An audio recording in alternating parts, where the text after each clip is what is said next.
Hey, so I know it's been a little while since I've kind of given an update or checked in. Um, and there's been a lot going on, nothing very crazy or new, just, symptoms with the ebb and flow of symptoms. So I'll do a quick update, and then my next video will kind of get into a little bit of what I think is important to talk about. So it's getting close to coming up on my 1 year since my craniectomy. That means that I need to have my 1 year post-op MRI done.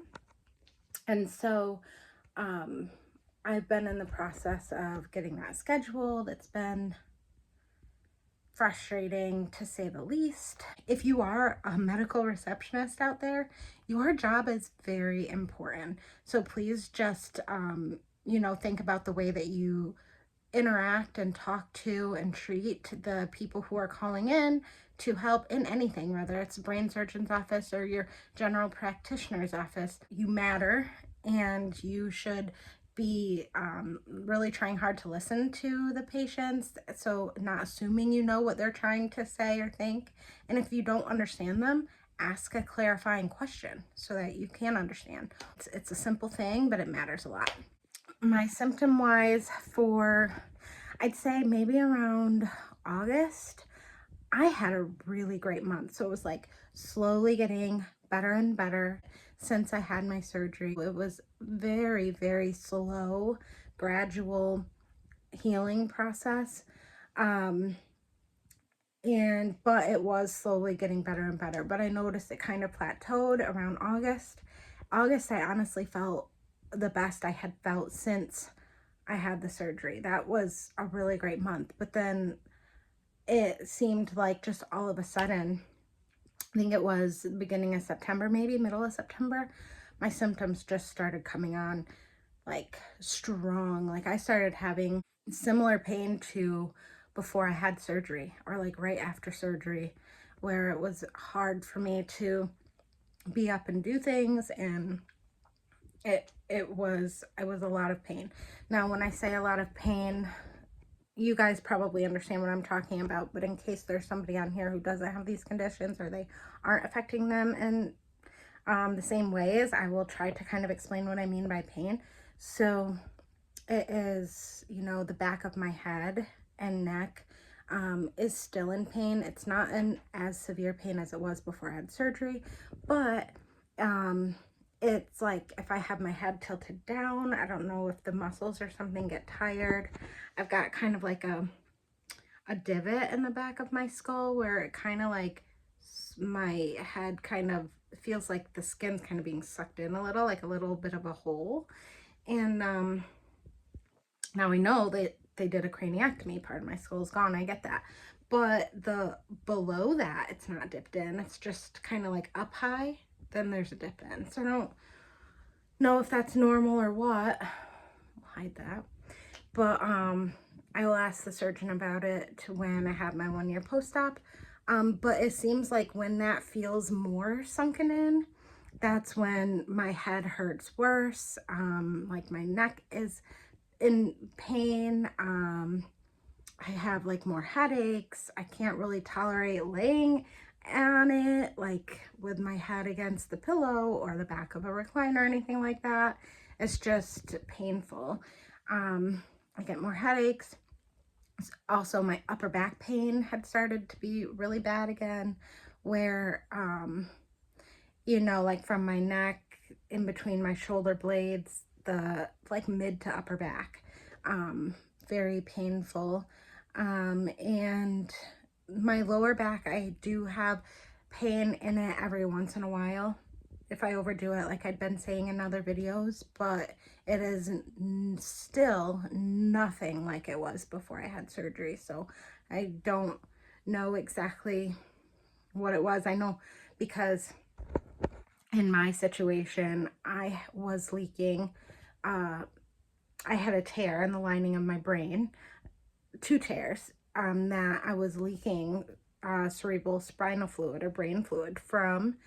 So I don't know how long that had been like that, but I know my symptoms suddenly had gotten really bad, like in maybe like July or August before I had my surgery last summer.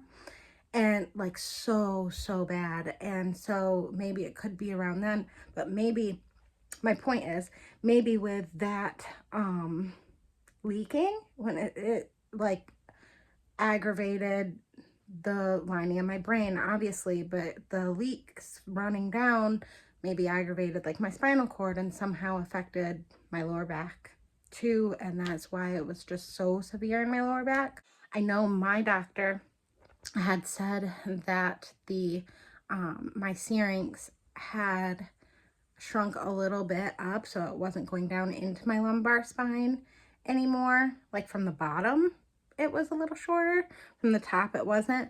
But and that maybe because it's not going into the lumbar spine anymore, that could also be why I'm not having quite as much pain in my lower back too, so that's a good thing.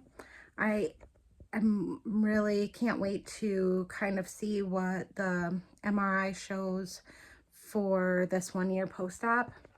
I am like, I want to know what it says, but then also I don't. Like, it is just such a weird, crazy feeling. I'm so nervous about it. I don't want to have to have any more surgeries, but I do know that because I had so many problems going on inside of my skull and brain that wasn't picked up on prior imaging until the surgeon went in and opened up my skull and started in on the brain surgery. And so I had that abnormal and dysmorphic posterior fossa that they had to go and cut to make extra space to do the craniectomy for. I had also that CSF leak that they at first didn't know where it was leaking from, why I was leaking CSF fluid. So they had to go looking around in the brain, try to figure out where that leak was coming from, because they just could see drop, like it flowing. They didn't know where from, they said. So then when they went looking to try to figure out where it was from, they found that I had that abnormal bone growth on the inside of my skull, and that had ripped 2 holes in the lining of my brain. So they had to go and do the CSF leak in the brain. So because of those things that they had to have done, and because the abnormal bone growth and because the abnormal and dysmorphic posterior fossa had been so, like, my brain was smushed into that so badly. It was so tight. It had rubbed the lining of the brain just completely thin. So I couldn't get the patch, which he said that he would have done the patch, and he was debating on just doing it, but he couldn't. He said he just couldn't because of how thin it was. So because of all those things, I know he is clear that I might have to have another surgery down the road and, you know, have a patch and stuff put in my brain. But I really just wanted to do like one and done and never have to do it again. So now it's like, I know that either way, even if he was able to do a Dura patch that day, there still would be a chance that you have to have more surgeries. I know that, like, in my mind, but in my heart, I'm like, oh, if I could have just got it all done at once, then maybe I'd never have to do it again. And I don't know, just my rambling thoughts. But anyways, I am looking forward to seeing what's going on in my body and hoping for the best.